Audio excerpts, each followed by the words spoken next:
उनका sperm count week है, बहुत मुश्किल है बच्चा होना। ये शब्द किसी ठंडे पत्थर की तरह मेरे सीने पर गिरे थे। मैं सुन्न हो गई थी। एक पल में मेरे सारे सपने, मेरे मन में गड़ी वो प्यारी तस्वीर जहाँ मैं अपने बच्चे को गोद में लिए यश के पास खड़ी थी, सब बिखर गए। मेरा नाम रीमा है। मेरी शादी को 5 साल हो गए थे जब हमें पता चला कि मेरे पति यश कभी पिता नहीं बन सकते। डॉक्टर ने साफ कहा, उनका स्पर्म काउंट वीक है, बहुत मुश्किल है बच्चा होना। उस दिन यश मेरे सामने रो पड़ा। एक मजबूत मर्द जो कभी अपनी भावनाओं को जाहिर नहीं करता, वो बिलक बिलक कर मेरे पैरों पर गिर गया। उसकी हिचकियाँ, उसके आंसू, सब मेरे अंदर कुछ तोड़ रहे थे।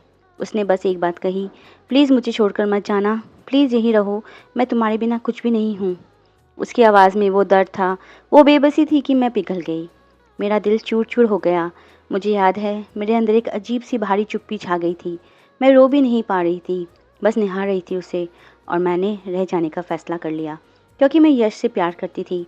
मेरे लिए उस पल उसका दर्द मेरे अपने दर्द से कहीं बड़ा था। मुझे बच्चों का बहुत शौक था। बचपन से मैं माँ बनने का सपना देखती थी। मेरे पास गुड़ियों का एक पूरा संग्रह था, जिन्हें मैं अपने बच्चे मानकर खिलाती थी। उस दिन वो सारे सपने एक झटके में रेत के महल की तरह ढह गए। लेकिन मैंने अपने अरमानों का गला घोट दिया। मैंने सोचा, हम साथ हैं, बस यही काफ़ी है। हमने एक दूसरे को संभाला। मैंने खुद को समझाया कि प्यार ही सब कुछ है, और शायद किस्मत में बच्चे नहीं थे। लेकिन शायद किस्मत को और इम्तिहान लेना था। किस्मत को मेरे बच्चे कुछे सुकून को भी छीनना था। कुछ महीने बाद यश के बड़े भाई का एक्सीडेंट हो गया। वो चल बसे। पीछे रह गई भाभी और 3 मासूम बच्चे। एक तो बहुत छोटा था, मुश्किल से 2 साल का। वो हमारे साथ नहीं रहते थे, अलग घर में थे। सासू माँ हमारे साथ थी। लेकिन भाई साहब की मौत के बाद बच्चे रोज़ हमारे घर आने लगे। उनकी हंसी, उनकी मासूमियत, पहले मुझे अच्छा लगता था। वो यश को देखकर दौड़ते हुए आते थे, छोटे पापा, और यश उन्हें बाहों में भर लेता। उसकी आंखों में मैंने वो चमक देखी थी जो कभी अपने बच्चे के बारे में सोचकर मेरे साथ उसकी आंखों में नहीं आई थी। धीरे धीरे बच्चे हमारे साथ रातें बिताने लगे। यश उनके साथ सोने लगा, उन्हें कहानियाँ सुनाता, उन्हें हंसाता। शुरू में मुझे अच्छा लगता था। लगा शायद हम एक परिवार बन रहे हैं। लगा शायद ये बच्चे मेरे भी हो सकते हैं, मेरी सुनी गोद को भर सकते हैं। लेकिन फिर भाभी भी हमारे साथ रहने आ गई। एक दिन सासू माँ ने कहा, बच्चों को माँ के बिना कैसे छोड़ेंगे, उसे भी यहीं बुला लेते हैं। और वो आ गई। भाभी एकदम खूबसूरत, कोई नहीं कह सकता कि वो 3 बच्चों की माँ है। लंबे बाल, गोरा रंग, बड़ी बड़ी आंखें, और सबसे ज़्यादा एक गहराई, एक शांत आभा जो कहीं मुझे कमज़ोर बना रही थी। मुझे लगता था कि वो हर तरह से मुझसे बेहतर है, क्योंकि उनके पास बच्चे थे, एक पूरा परिवार था। धीरे धीरे यश की नज़रें बदलने लगी। मुझे महसूस होता था जैसे मैं उस कमरे में एक अदृश्य चीज़ बन गई हूँ। वो अब मेरे पास नहीं आता था। वो मुझसे कम बात करता और भाभी के बच्चों के साथ हंसता, खेलता, वक्त बिताता। उनकी हंसी की गूंज मेरे कमरे तक आती और मेरे दिल में चुभती। रातें लंबी और खाली होती जा रही थी। वो अब उनके कमरे में सोता था। जिस आदमी ने कभी मेरे पैरों पर गिरकर मुझे ना छोड़ने की कसम खाई थी, वो अब मेरी दुनिया से दूर किसी और के कमरे में सो रहा था। मेरा कमरा, मेरी दुनिया अब सिर्फ दीवारों से भरी रह गई थी। उन दीवारों में मेरी हर अधूरी ख्वाहिश, मेरा हर टूटा सपना गूंजता रहता था। मैं बस अपनी खिड़की से बाहर देखती रहती थी, जैसे बाहर की दुनिया में मेरी कोई जगह बची ही ना हो। मैं कुछ नहीं कहती थी, मेरे पास कहने को कुछ बचा ही नहीं था। मैंने सिर्फ इंतज़ार किया कि शायद सब पहले जैसा हो जाए। शायद यश को मेरी याद आएगी, शायद वो समझेगा कि मैं भी यहाँ हूँ उसके इंतज़ार में। पर हर बीते दिन के साथ इंतज़ार और भारी होता गया। फिर एक दिन सासू माँ ने बुलाया। उनका चेहरा सख्त था। उन्होंने बोला, रीमा, ये लड़की यानी भाभी असल में मेरी सहेली की बेटी है। उसकी शादी मेरे बड़े बेटे से हुई थी। अब वो विधवा है, और तू जानती है कि यश से बच्चा नहीं हो सकता। फिर एक लंबा मौन। मेरे कानों में घंटियां बजने लगी थी। मेरा दिल ज़ोर ज़ोर से धड़क रहा था। और उन्होंने आगे कहा, मैं चाहती हूँ कि यश अब उससे शादी कर ले। तू चाहे तो यहाँ रह सकती है, या चाहे तो मायके चली जा, लेकिन यश को डिवोर्स दे दे। मेरे पैरों तले ज़मीन खिसक गई। मुझे लगा किसी ने मेरे अंदर से सांस ही खींच ली हो।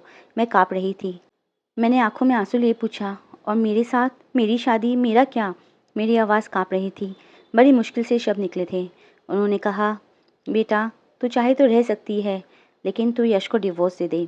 यश भी यही चाहता है कि तू रहे, लेकिन अब उसे भी कोई जीवन साथी चाहिए जो उसे एक संतान दे सके। उनके शब्दों में कोई संवेदना नहीं थी, सिर्फ एक फैसला सुनाया गया।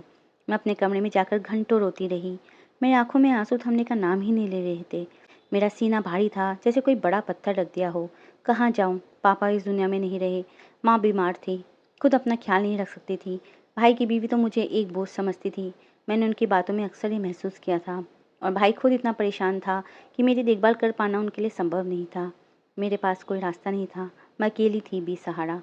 मैंने फ़ैसला किया, मैं कहीं नहीं जाऊँगी। मैं यहाँ से कहीं नहीं जाऊँगी चाहे कुछ भी हो जाए। मैं अपनी किस्मत खुद लिखूँगी चाहे कितनी भी अधूरी क्यों ना हो।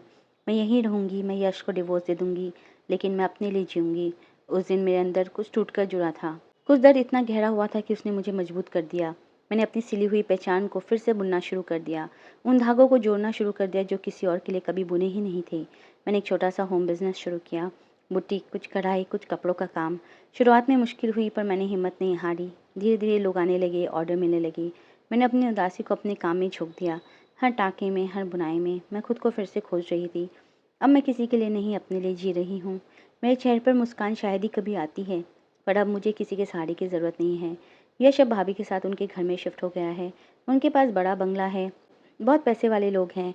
कभी-कभी यश आता है, कुछ देर बैठता है, वो मेरी आँखों में देखता है, शायद कुछ कहना चाहता है पर शब्द नहीं मिलते। रीमा, तुम ठीक हो? कुछ चाहिए तो बताना। उसकी आवाज़ में अब वो पहली वाली गर्माहट नहीं होती। मैं सिर हिला देती हूँ। मेरी आँखें सूनी रहती है। ना सवाल करती हूँ, ना जवाब।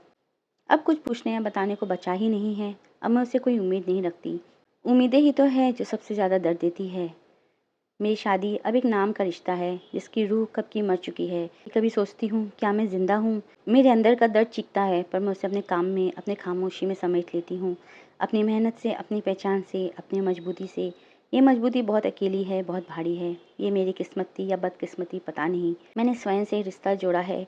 ये रिश्ता से वजह दे रही है, चाहे वो वजह कितनी भी धुंधली क्यों ना हो। कैसी लगी ये कहानी? आशा करती हूँ ये कहानी अच्छी लगी हो। अगर अच्छी लगी है कृपया लाइक बटन दबाएं और ऐसी कहानियों के लिए हमारे चैनल से जुड़े रहिए। धन्यवाद।